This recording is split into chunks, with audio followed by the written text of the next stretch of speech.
not taking it that serious. I could beat him. No, you can't. Don't let your ego outdo your skill.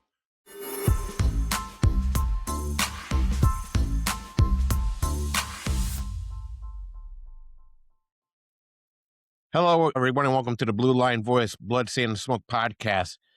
Today's guest is absolutely amazing with a stellar resume. Retired sergeant out of the Broward County Sheriff's Office, 34 years on the job. SWAT, undercover, narcotics. Worked in 1980, South Florida. The department where cops got its start was down in Broward County. He's been a martial artist since 1958, 7th degree black belt. He trained in Japan with the Tokyo Metropolitan Riot Police. He is a use of force expert witness and ethics instructor, founder of the Crime Wave Solutions, Officer of Survival, Police One columnist, past the uniform, and an author of 4 books and still counting. And I probably forgot something, but Marty, Katz, it's awesome to have you, man. Oh, it's a great pleasure to be here. So let's get started. And the first question I always ask is, where were you born and how did things get started? I was born in Williamsburg, Brooklyn. I was there for a couple of years, and our family moved to Pennsylvania, Greensburg, Pennsylvania, where I started my martial arts training. We moved then again to New Jersey in 1967. Graduated high school, did not get along with college at all. Came back, had a bunch of just jobs. Eventually, I was teaching karate because I started in 1958, and 2 of my students were corrections officers, and they got me started in thinking about law enforcement. I had no idea what law enforcement was. In 1973, I took the test, passed in the town that I graduated high school with, had my karate school, and for the next 6 years, I was a police officer there, became a field training officer, and that was the basis of my training because a lot of my officers that trained me were Vietnam and Korean War veterans. The discipline, the fact that they could do everything, no specialization, was so great. But I got tired of being in the snow in New Jersey. It was a smaller department. It was Livingston, New Jersey. A great department, but smaller.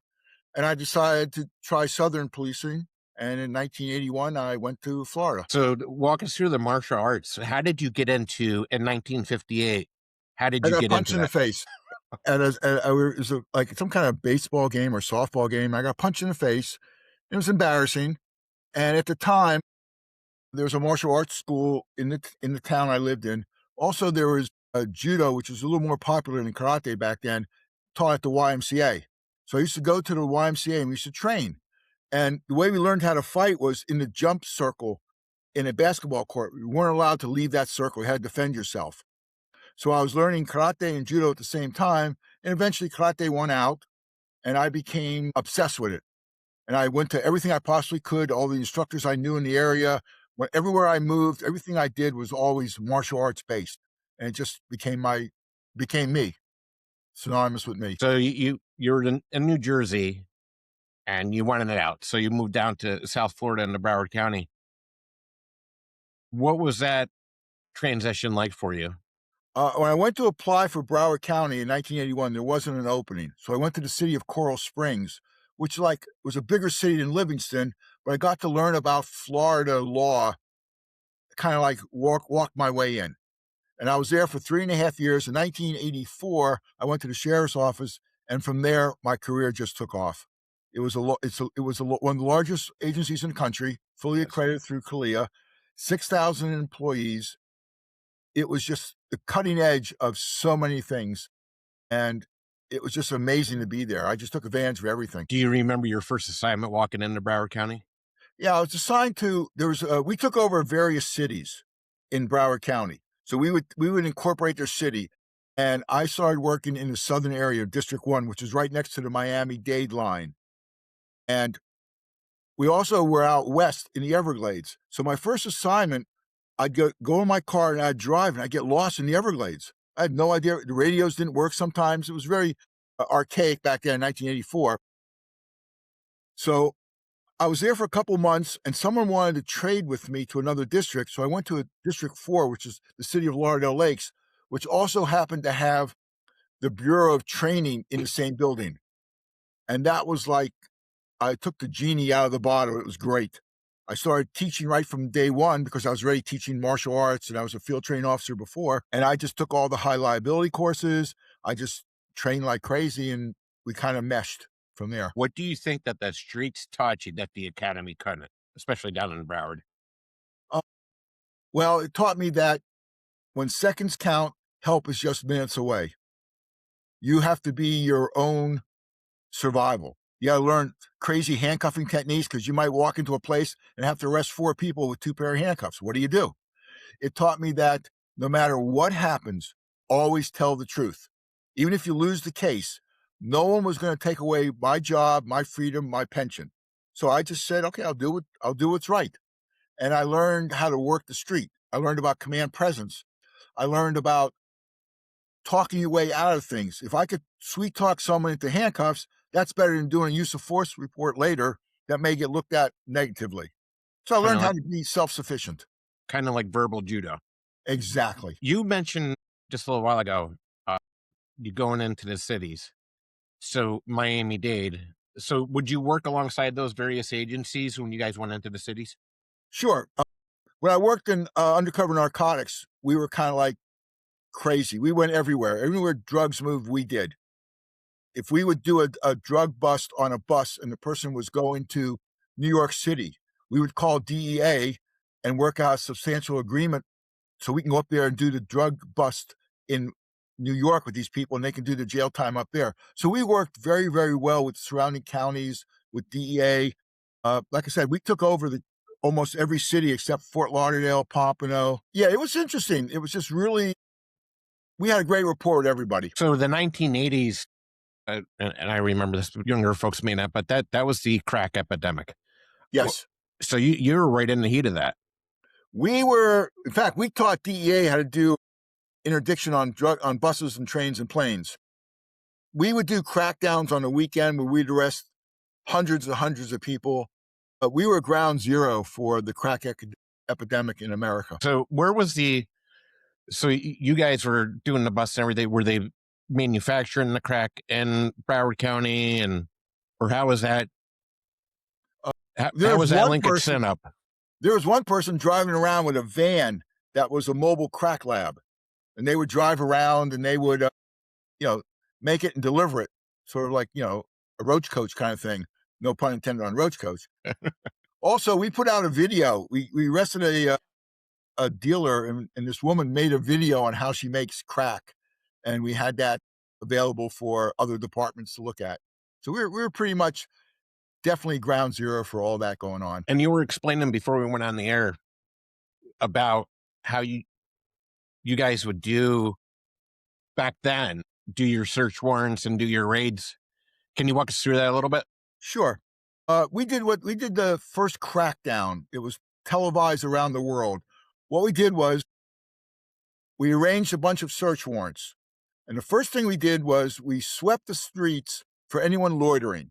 We had loitering signs up. We'd arrest all the people hanging out. Simultaneously with that, we did about 30 search warrants. The SWAT team went out and did search warrants. Then what we did was we set an operation up where we would be the dealer on the street, getting the people coming in to sell the narcotics. In fact, if you watch the cop show, you see that quite a bit.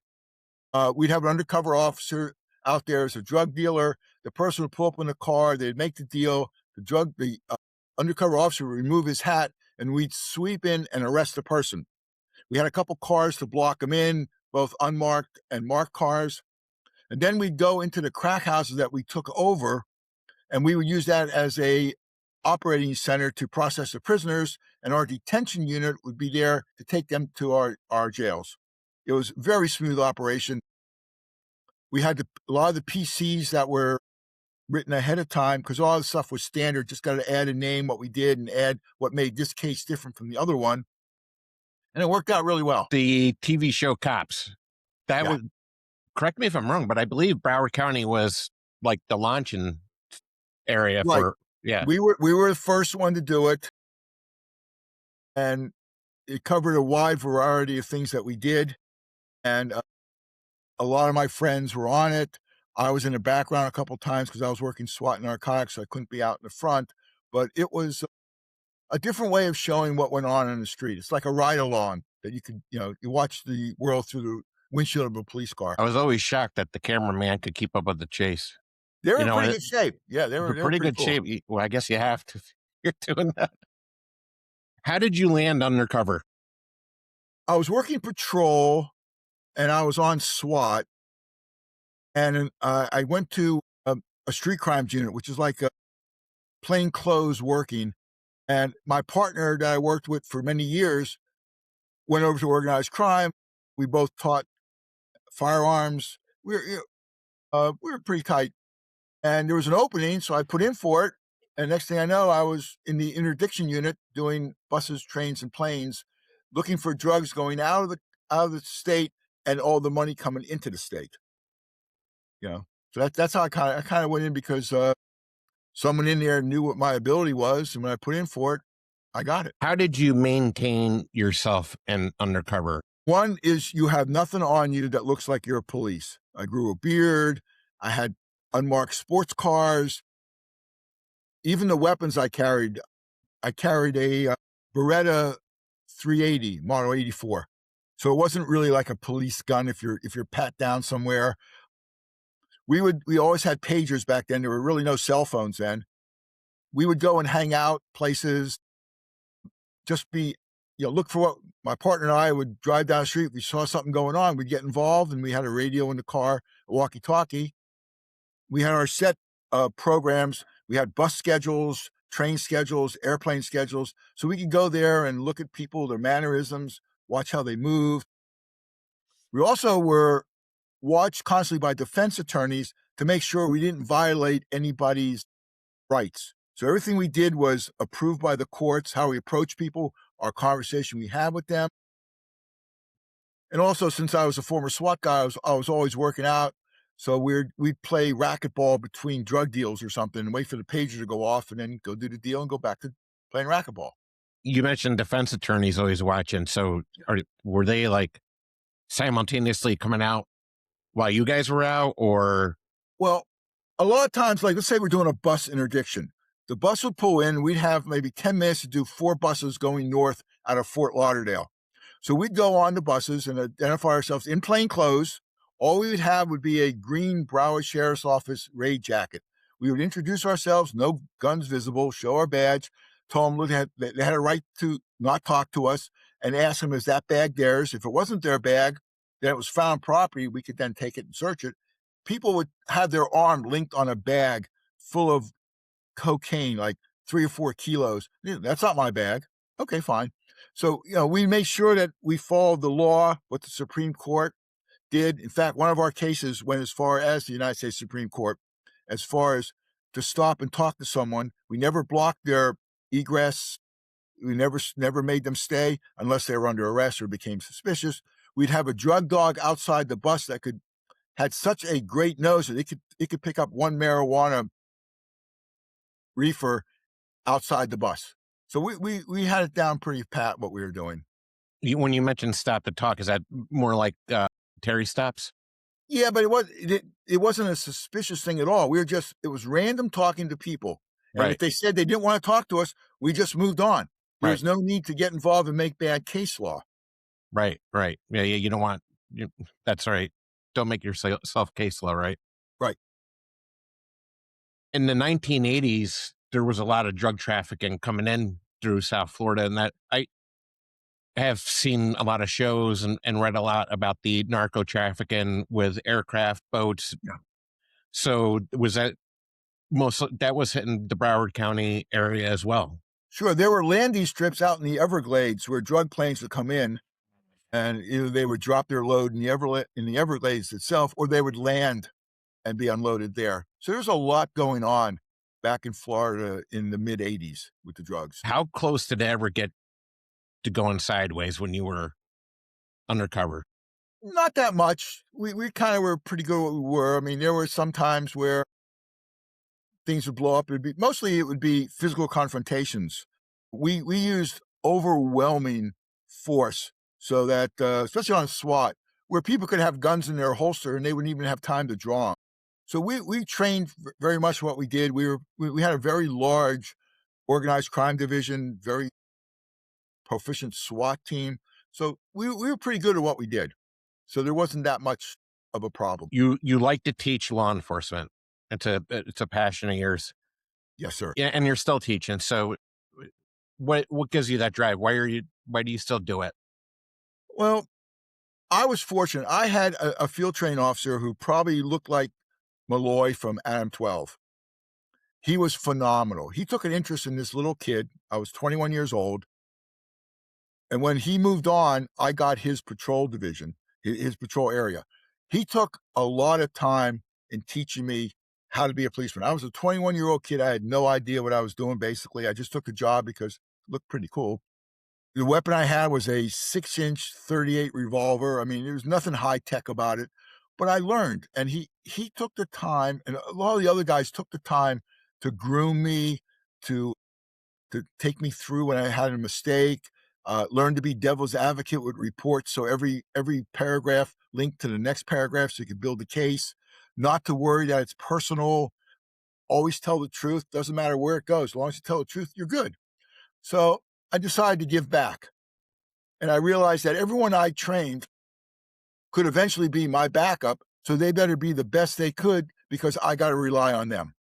So it just spiraled. Back in Florida, we were paid by the school board, not overtime, to teach. So I was teaching on the firearms range 4 hours a week, and I was also teaching officer survival and handgun retention 4 hours a week. So I had like a steady income that I didn't work details. I just taught. And from that, it led to all the other high liabilities: first aid, first responder, defensive tactics, driving, ethics. And I just made a career out of it. Ethics is a big topic of mine. Is that something you hit home on? Oh, yes. Neil Troutman was my instructor, and I became the Florida assistant director for the National Institute of Ethics Trainers. And I teach a lot of courses on ethics. I mean, after 9/11, the police could not be looked upon with more higher, and we were on top of the world. And then as time goes on, some cops started doing some stupid stuff, so we fell down again. So ethics is so important. You had cases where the Miami River cops down there where they were shooting drug dealers. You had the Rampart Division in California that were doing bad things. You had a sergeant in Louisiana that was doing burglaries. So what I do is I always incorporated some ethics training into everything. And even with use of force, you bring it in. I survived very busy, active career with not being, too much hassle from doing something stupid or internal affairs. I just did the job and proved that you could do the job no matter where you worked without getting in trouble. Based on your trainings and what you do, you taught in the academy down in Florida, Broward County area. Yes. When I was in the training division for a while, I was sent over to the police academy to be the instructor coordinator, where I had to coordinate 9 different types of police academies at the same time. And also, I was able to teach everything but the actual criminal law, because you either had to be a lawyer or grandfathered in. I wasn't grandfathered in. So the 770 hours of the police academy, I could fill in when an instructor wasn't there. And it was a lot of fun to be involved in that. The last day of the police academy, we do we act as field trained officers and put the recruits through all kinds of stuff. So it was good. It was excellent. I remember my time in the police academy. I'm still friends with my assistant director. And I said to him, if it wasn't for doing simulations as much as we did, because they helped so much doing those simulations during the academy, I wish we could have done it more. Yep. But the simulations were amazing help. And even we did use of force so much in the academy. I think I know we did more than what was required by the state, but it was so helpful doing that. Well, you are taking a everyday citizen and turning them into an urban warrior in, 700 or so hours. So you have to make sure that they have all the bases and all their questions answered, because You're going to be out there with a gun on their hip and the right to take someone's life and freedom. So you really got to make sure they're properly trained in all aspects. Let's get into the Tokyo Riot Police. What did you bring home from going over there? We had a field force in our department. That is another assignment that patrol had, that they were kind of like, they had something else. So there was a riot, the field force would get together. There were huge squads. I think we had about 4 of them with like 80 people on each squad or something. And when I went over there, I didn't go over there with anything particular other than to do martial arts. And I happened to run into some police stuff the first time. And I was invited to watch how they train their riot police. So when I was there, I picked up that and brought it back to the department. The second time I went over, our sheriff had met a commander from the police department and asked me to deliver a gift for him. So I went there the second time. And while I was there, it was the time that there was a G7 conference, and Reagan was there. A lot of it was a big deal. And I was staying in a hotel, and the Red Army fired some missiles, and it landed at the Canadian embassy next to where I was staying. So I got to go out and just be a part of that on CNN, of being one of the first people on the scene, having my background with SWAT and everything. It was pretty cool. I interacted with the police, right place, right time. And then I brought back some of their way they do investigations. Most crimes in Tokyo are solved by confession.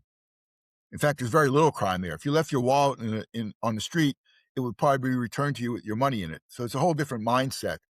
So their policing there is more like a community thing, where they go in and they walk into people's houses and record your belongings. There's very little crime there, but punishment is very severe. So I brought back that concept here and just tried to integrate it into my daily work. What can a dojo give a cop that the range can't? What can a dojo give a cop that the range can't? Well, first of all, you're developing your command presence. You're developing your ability to be self-reliant, because at some time you run out of bullets. Sometimes the gun doesn't work. Sometimes you're in too close. You can't use a weapon. So you learn how to defend yourself. One of the things I bring up that I use all the time is, when I was practicing when I was younger, I always wore glasses. And I learned how to defend myself in close to protect my head so I didn't lose my glasses. And then I learned that if I lost my glasses, how to get in real close and use their body against them. So I've taken that concept into training with law enforcement. In one of the articles I write about, is two enough, where if you have a pair of glasses and they break, you have another pair. If a contact lens comes out, can you put your glasses on? Kind of like a proper mindset for law enforcement. Officer survival mindset is what I teach.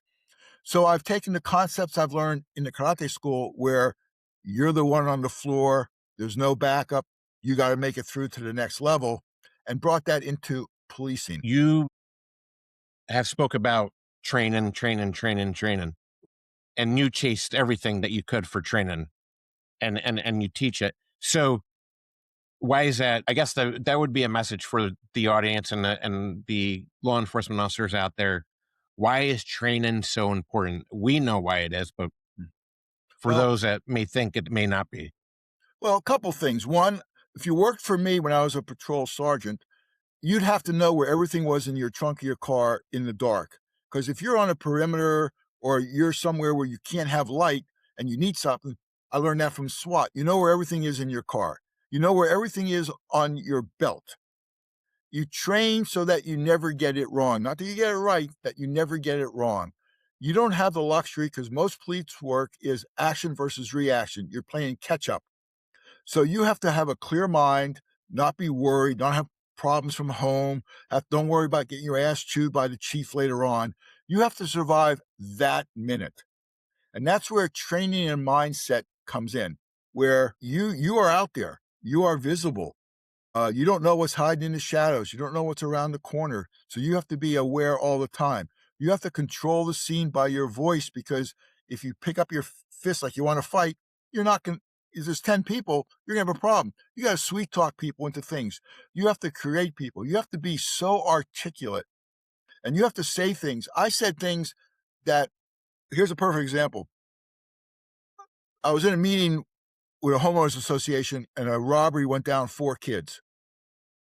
And we went out. I left the meeting. We were searching around. I found the car, got my patrol rifle out, and I was giving him a felony stop.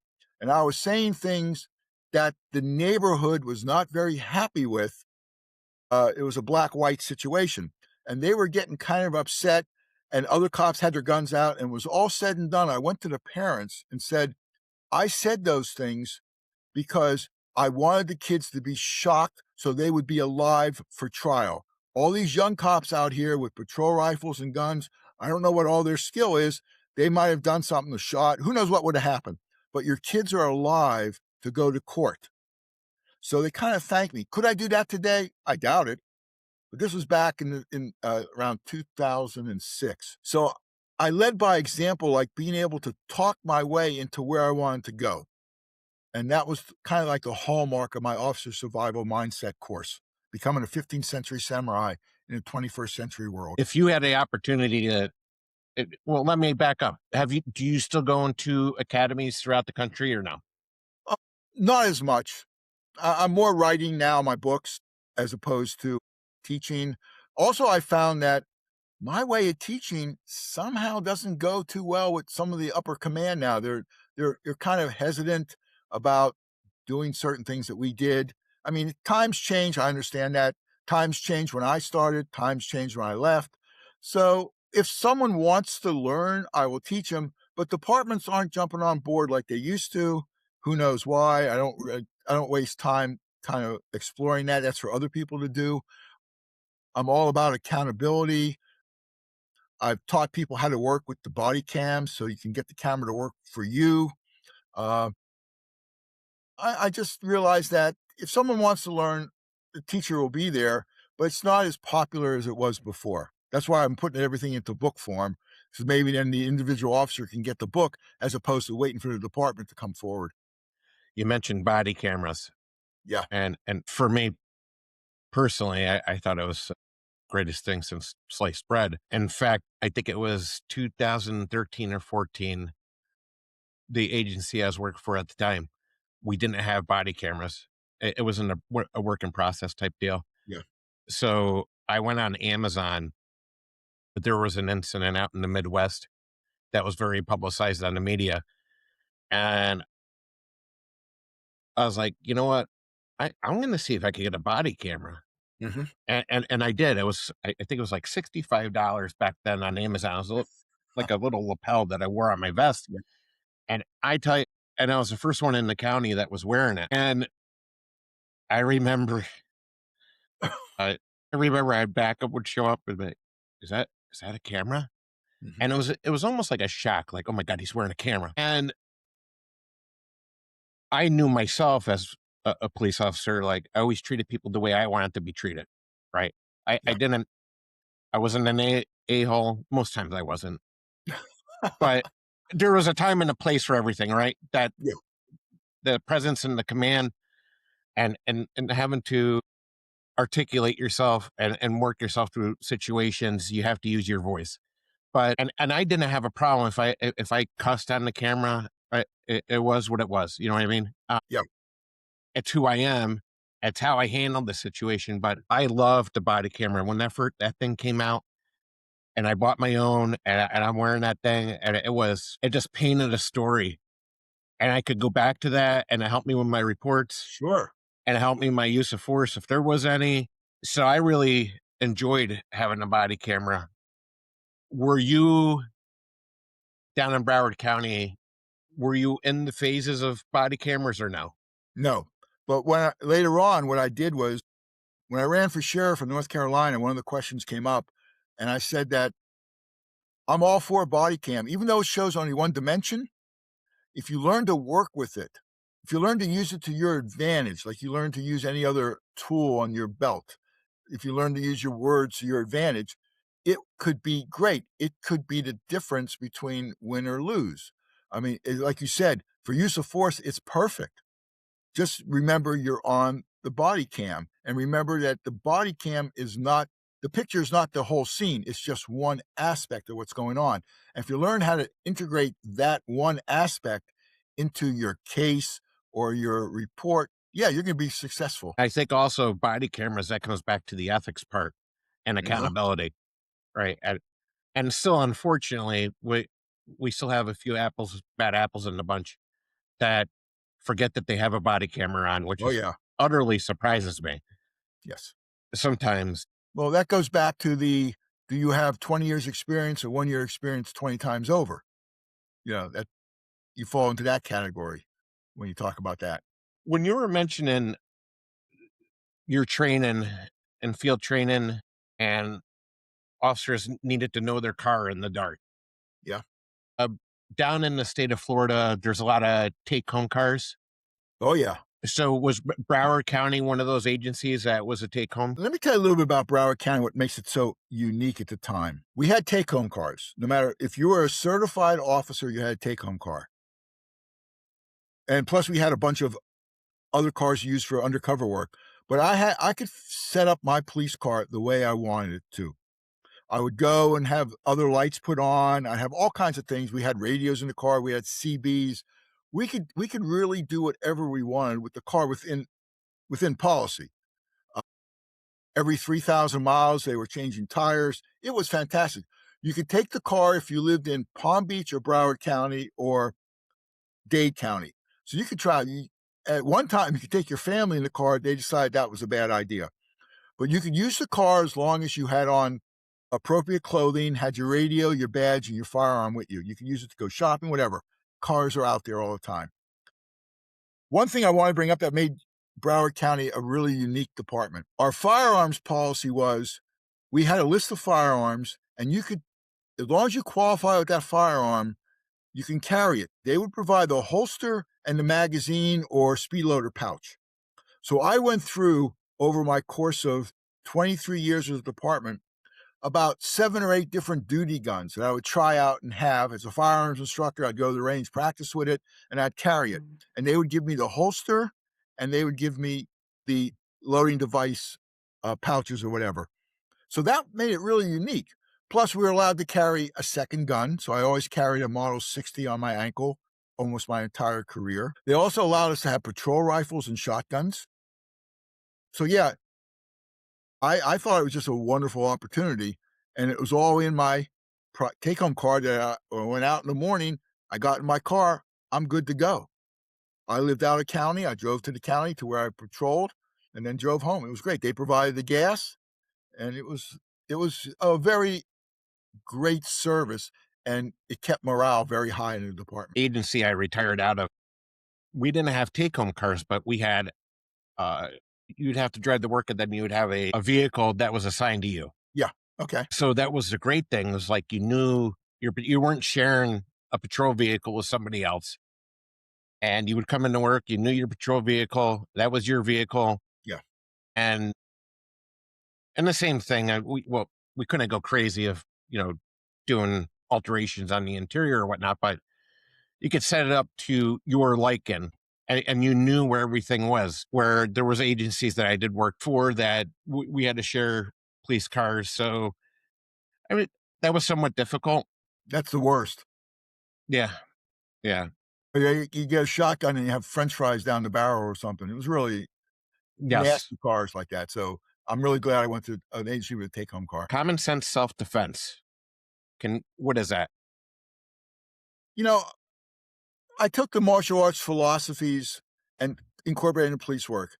When you're fighting with someone, don't fight them. Let them go where they want to go. Just help them get there using joint locks, pain compliance, pressure points.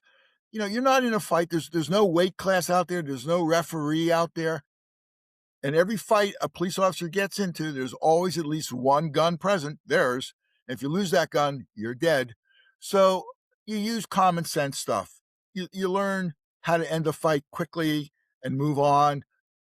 You don't do like jujitsu where you go to the ground and try to get someone in a hole, because if you're in the street and there's more than one person around, you can't devote all your attention to the one person you're fighting. You got to move on. You got to kind of move between opponents sometimes, because sometimes you might be the only one out there in the situation. So yeah, it's using the martial arts philosophy of one punch stops a fight, know where to hit, know what time of day to hit the person, know, common perennial nerve running down the side of the leg is a great place for a nightstick or a nunchaku to hit the side or a leg sweep. You learn how to use the body to your defense so that you can immobilize them enough to at least cuff them and remain upright for the next challenge. We spoke a little bit about earlier before we came on weapons retention, which is a big thing. We see, weapons retention's always been a big thing, but the videos that are out there now, there was never videos before. Now we could see the struggles with weapon retention, and we have unbelievable holsters and what have you, but suspects are still going for the guns. And walk us through your beliefs on weapon retention and how you taught weapon retention. 1983, right before I went to the Broward Sheriff's Office, I asked Coral Springs if I could take a course by Jim Lindell, teaches the Lindell handgun retention method. It's a 12-step process. Each step has 3 parts. So I took the course and pursued even more training with him to become an instructor under him. And when I started teaching in Coral Springs, I went to Broward Sheriff's Office, I started teaching handgun retention. Everyone who had a gun, whether they were detention or law enforcement, they had to go through the course. And I broke it down to about 4 hours, and it became a staple every year for our 40-hour in service. I had the opportunity, and I got a couple other people with me, took the course, and I got them up to become an instructor as well. And we taught handgun retention because when you're in a fight, you got to worry about that gun. No matter what the holster is, a bad guy can buy a holster anywhere and learn how to overcome whatever safety mechanisms are in there. And we had the Farland SS3 holster, which had 2 snaps and another way to move the gun, but it could still be in a fight where you're going back and forth. You can get that gun taken away. So you learned how to defend the gun in the holster, and at the same time, how to defend if someone is fighting for your gun in your hand or if they have their hand on the gun. So we made that a very, very staple part of everyone's training every year. Of course, 40-hour training every year is what most people took. Some were not enthused about other training.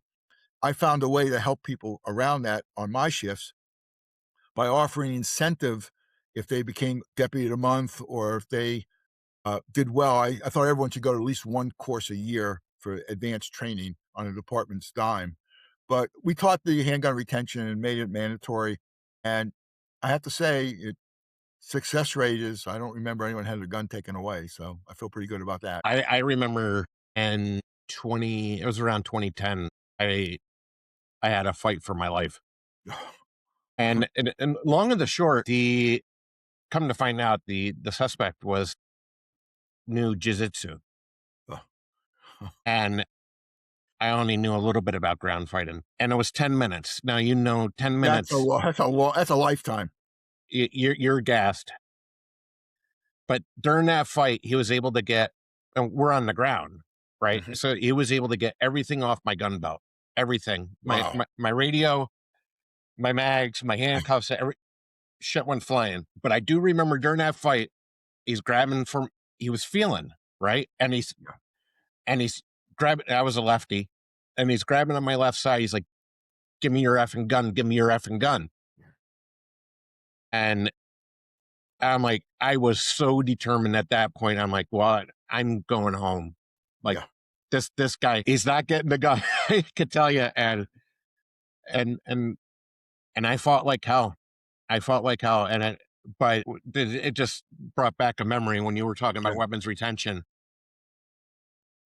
And thank God we had a retention holster. But I mean, could you imagine if that was 1975 and you just had the little button that went over that top? He would have had the gun. He would have had the gun.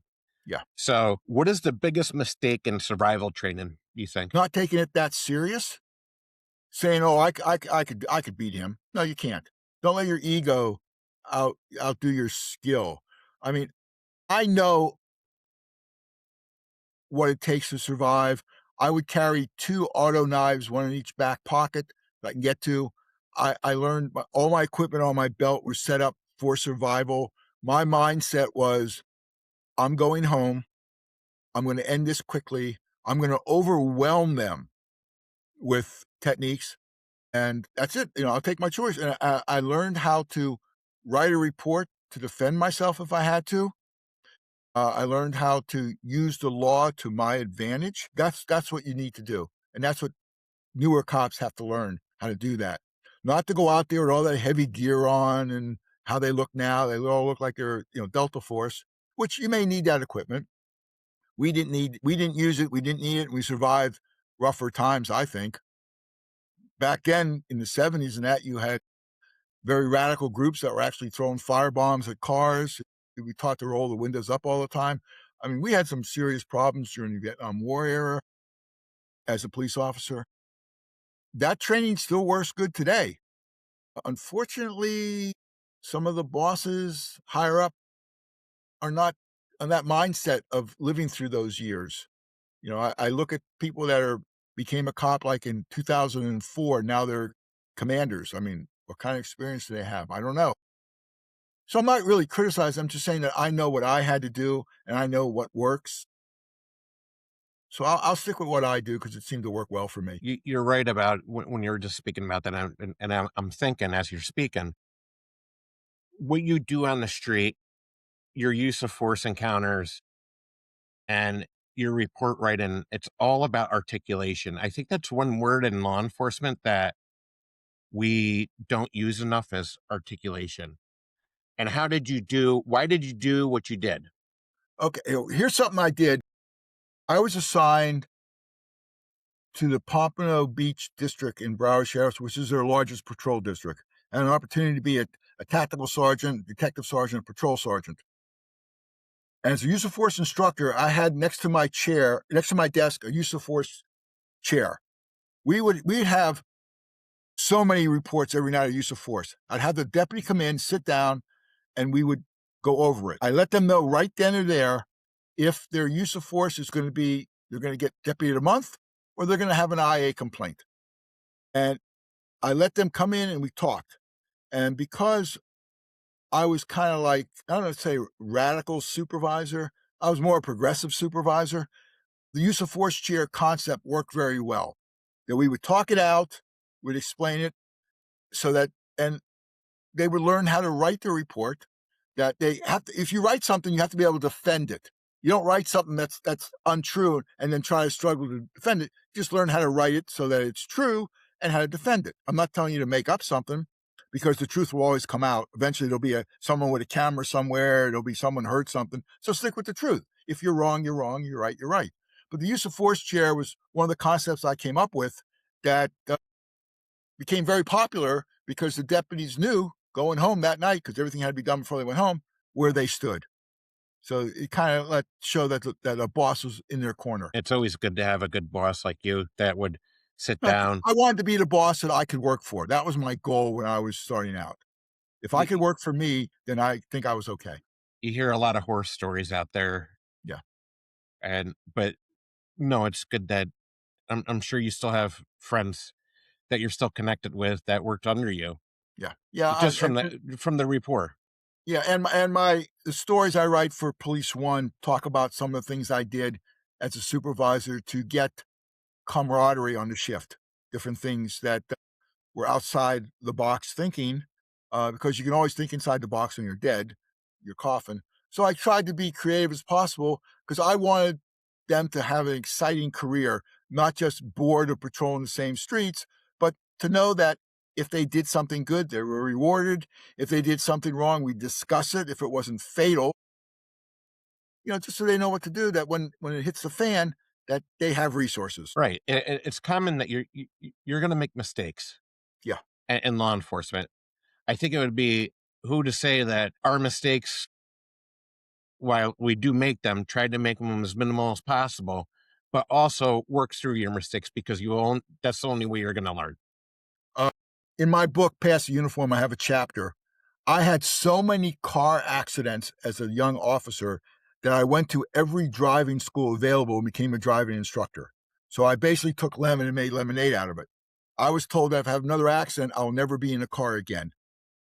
I was just useful stupidity, excitement, whatever. But I went to all these classes and then became a driving instructor. So I realized that a career is built on trial and error. As long as there's someone there to help you out, a good field training officer, a good, zone partner, whatever, take advantage of it. And I'm living proof that you could screw up a lot and move forward with a career. What has changed in survival training and law enforcement today? From what I see, uh, there's a little bit of an ego involved where I'm a cop, you're not kind of thing. When I go around to departments, I look at their training, and a lot of the training they have is on the computer. You need hands-on training. You need to be pushed to the limit of your ability. I mean, if you should be able to run a mile for every minute that you are going to be in a fight or even more. I mean, you have to be in shape. You have to have a mindset that's equivalent to what you're doing on the street. So I think that a lot of the officers, it's like the monkey experiment where eventually the monkeys don't know why they're doing something because generation after generation after generation has whittled away at their survival or their instincts. So now they're just bopping around, not knowing why they do something. They know they do something, they don't know why they do it. I think the monkey experiment has taken over a lot of law enforcement where you're just going through the motions, think you're going to do it, but it's not. And today's times with cameras and the political division that we have, I think it's just as serious as when I was coming up in the '70s when I started. Yeah. You mentioned cameras. Not only are you wearing a camera, there's a camera on every street corner, and Yeah, there's the person holding the camera. So you know, I always knew in the back of my head, it didn't matter if I was wearing a camera. It didn't matter where you went. You were always on camera. So yeah. And you those have to be on you have to be on your A game. and those cameras are gonna be released to the public before you have a chance to tell your side of the story. So you have to be aware that you're playing catch up again, action versus Yes. reaction. So you're always one step behind, so you have to be that much faster in what Yes. you do. Police One. So what year did you retire out of Broward County, and how did you get involved in Police One? Uh, I retired in 2007 after a tragic event, and I wanted to continue doing police work, but I didn't wanna do it there in Florida. I had enough of Florida. I was not really burnt out, but my I felt my skills were kinda getting I have a little hearing problem. I just wasn't as moving like I wanted to. Had I had I been in a desk job, I might have stayed longer, but I was the senior supervisor on a midnight shift of a lot of people.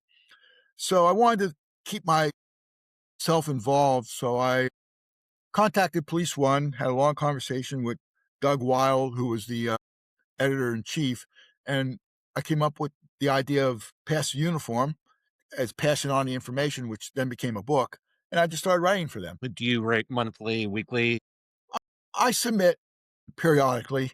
There's a lot of periodically? people writing, there's a lot of people doing it. When I find something of interest, I'll send it to them. If something if I wanna make a comment about something, I'll send it to them. But mostly now it's working on my books. Since I retired, I wrote 4 books, and I'm working on a couple more now. So you have to have outlets in law enforcement.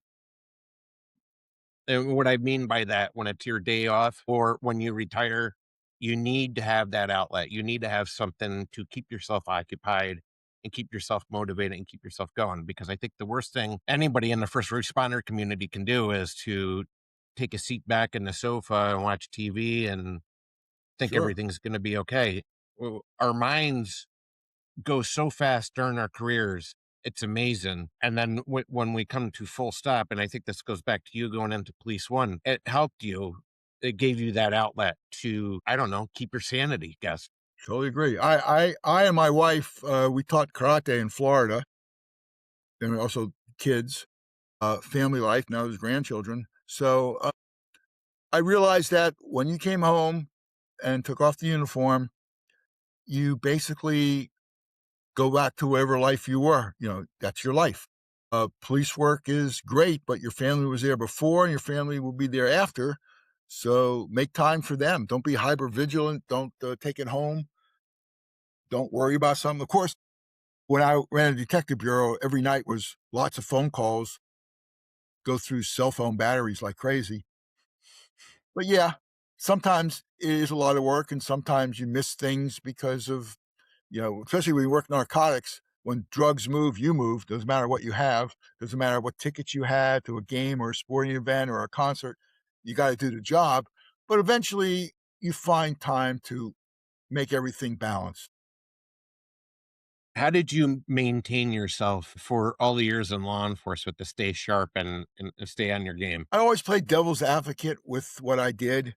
Every time I went to training, I'd always pick the biggest person to be my partner, so I have to work harder in training. I taught karate all the time. I did crisis rehearsal so that everything became second nature. I went to work knowing that we're going to work as a team, and I'd take from people and take their ideas. And I would, I was very controversial in a lot of things. My favorite line in supervisor meetings were, "Don't correct me incorrectly." So I had a reputation of being a outside the box kind of guy.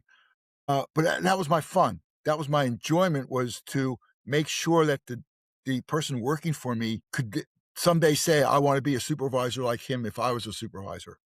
So I kind of like just had a great passion for the profession. How about you were a supervisor for long enough, and I'm sure you saw this was burnout, and which is very prominent in the law enforcement community.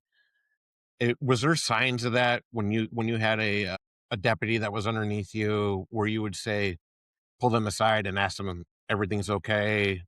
Do you need anything? Oh, sure. I made it a point to meet with. We had 8-hour shifts. I made it a point to try and meet with everyone as much as possible. Let's get a cup of coffee. Let's see what's going on. I would let if I would be the kind of supervisor, if a guy came up to me and said, "This is going on," I said, "Well, run with it. See where it goes. I'll support whatever you need. Get a couple other guys." We had, like, if we had something that happened outside their area of responsibility, like the city of Pompano, it happened in another city. We have countywide jurisdiction. Get a couple guys, go research it. A guy would say, "This burglary looks a little strange." Well, why does it look strange? What's wrong with it? What can you do? I let them make their decisions. I would say, "What do you need? You run the scene. It's your scene. Even though I'm the supervisor, you run it until there's a problem. Tell me what you need. Let's make it work. What kind of things you need?" Also, my department took New York City ComStats and perverted it into Power Track, where every 5 weeks we were grilled by the command staff unmercifully. It was so bad that 2 sergeants, I believe, committed suicide over the course of my career there because the accountability was brutal. When I was a detective sergeant, I had to know every case in a huge city, and every 5 weeks, they wanted to know how many APHIS fingerprints we got from this scene, what's with that case, why did that miss, why did that person didn't answer the phone this way. It was brutal. Eventually, it stopped because it was so brutal, but I learned to defend myself and to help us each other as a team. So their craziness made my shift better, so to speak. There's one thing a department could fix tomorrow. What would you say it should be? Give the people more training to what they need. Look at the weaknesses they have. Evaluation. Every supervisor should know on his shift who his ticket writers are, who her call answerers are, who their aggressive people are. And whatever you find lacking, work to make it better. Now, that they may not want help, but offer it. You have to give them a safe place. No, I'm not saying safe place like it's being kind of looked at kind of funny today. You word say safe place, but give them a place where they can develop, because when they're on their own out there, all they have is whatever they have. And if they're lacking somewhere, it's going to come up. So I say training to make them better is what I think they should do. And remember, if you're a boss, that you came up the ranks too, hopefully, the right way, so that you know what the journey is. We see that throughout the country in law enforcement, that there's some bosses that come up unexpectedly, I should say. Yeah. And you scratch your head and say, how did that person get to where they are right now? Yes. which is, and I'm sure you saw it in the big department, and some of those promotions always shocked me, and Sure. That's just why I kept up with the, "Don't correct me incorrectly" statement I got from my mother. Yeah, I mean, I've seen people get promoted because they contributed money to the sheriff's campaign, I've seen people get promoted because someone went to bat for them. As long as if they get promoted, great. As long as you do the job, I don't care how you got there, just do the job correctly. right. What is the what's the next step for Marty? Where are you going now? You're writing another book, and explain your, if you don't mind, can you read off your books Okay. and tell us about them? The first book is Past the Uniform. It's a book about me being a field trained officer, and my recruit says, "What about this or what about that?" And I go into one of those stories about, you know, the war stories, of a 17-year-old kid that could bench press a Buick. Now you got to fight him. So that was the first book I got, which I did in 2007. And then I decided, well, I kind of like this writing stuff. So I had an idea. When I was the supervisor of Port Everglades, which was the second largest passenger cruise ship in America, uh, I had an idea for this book called Hot Potato. Hot Potato is about a police officer that goes on a ship and is taken hostage. It's a Russian ship, and it goes into this whole big espionage with the SEALs. A lot of work went into putting it together, research, and it took off like it blew me away. It of my entire life, I never thought this would happen. With the 5 stars, the reviews, it's just off the charts. It just inspired me to go and then do a sequel with the same character called Blind Revenge, which follows up with after the cop gets saved, what happens to him the next time, which is now going to a third sequel, which just, I never thought I'd be a writer. I barely could, get an A and get a good grade in English in school, but it happened, maybe because I write good police reports. And then just for something to change the subject, I wrote a science fiction book called From Another Dimension, which is basically like a Twilight Zone, but using quantum physics and other ideas of things I'm just filling my time with now. So yeah, I'm busy writing. I got another book. Like I said, I'm working on 3 right now. I think it's great. I did my time in martial arts, did my time in police work. I'm kind of benefit now, and I hope it can inspire other people to take advantage of the fact that they were successful in whatever they did at whatever level, and just enjoy life. Are you available on social media platforms at all? I'm everywhere, Everywhere. Awesome. everywhere, because I'm trying to promote the books. I'm trying to talk about good policing. I put out something quite regularly on hundreds of police sites, you know, words of encouragement, things about training, just things that I see that happen that need to be addressed in a way that people can understand it, and try not to be too controversial, because I know that every time you put something on social media, the other side, whatever that may be, gets involved, and next thing you know, it's you're having a war of words. I try not to fight on it, just say my piece and move on. But yeah, I'm available everywhere. Can we go back just a second? And I want to touch on something that I missed. You worked in the port Yeah, with the cruise ships. yeah, So that's a huge responsibility. yeah. First of all, when I worked at the airport, I was a detective in charge. It was a Hollywood Fort Lauderdale International Airport, and I had a hard time communicating with people. This was before smartphones. People all over the world. So I created a language form. The top form was English on NCR paper, and below it was the top paper was their language. Were you involved in a burglary, a theft, whatever? They would check the boxes, and it would go through to the paper below, which was English. So I would hand the paper to them in their language, and they could fill out the box because it would take too long to go through dispatch and get someone that spoke a language from our call center or whatever. So I created this form, which I write about on Police One, and the person would sign it so I could look at the form and say, oh, there's a bad guy. And went to court, I had the actual document of a person that didn't speak the language in my hand. It was a huge success. It was out of a need from not being able to speak with someone from France, Germany, Italy, whatever. So language.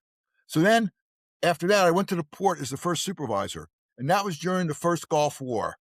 We locked down the port, and I was working 90 hours a week. I was in charge of the day shift and evening shift and spent most of my nights there sleeping in the firehouse. I made like 40 hours a week, 50 hours a week overtime. It was incredible. Then I got involved in the cruise ships and bringing in aircraft carriers from around the world for Navy days, and they come in as a port of call. On any given day, we would have 50,000 people coming off a ship, 50,000 people going on a ship, and then all the trucks and buses and cars that brought supplies. It was incredible. And it had one of the largest fuel depots for the eastern part of the United States. It was an unbelievably wild time to be in law enforcement. And that's where the book Past the Hot Potato came from. Just actually doing all the scenes, the fight scenes, everything on one of the fuel tankers. So it all kind of, I took advantage and interacted together to create, what I did. So that was a high vigilance, high security area. Oh, yeah. I brought in the Kennedy aircraft carrier and the Theodore Roosevelt at the same time. So we had like 10,000 sailors. You couldn't let boats tie up to the mooring lines. It was during the Gulf War. It was amazing. I brought in the Ark Royal, which was a British aircraft carrier, and I kept some of the SAS and Marines stayed over, and they trained I put together a training program with them and the Broward Sheriff's Office, which was a 2-week phenomenal time. We bring in some of the other ships from NATO that had a lot of females on board. So it was kind of cool what was going on at the same time. It wasn't a lot of like homicides and burglaries. There was more of controlling masses of people, which was then gave me a new skill in policing. Yeah. Well, Marty, it's been an honor to have you on. Oh, my pleasure. Totally to talk this was about I don't even think we covered half of everything, to be honest with you.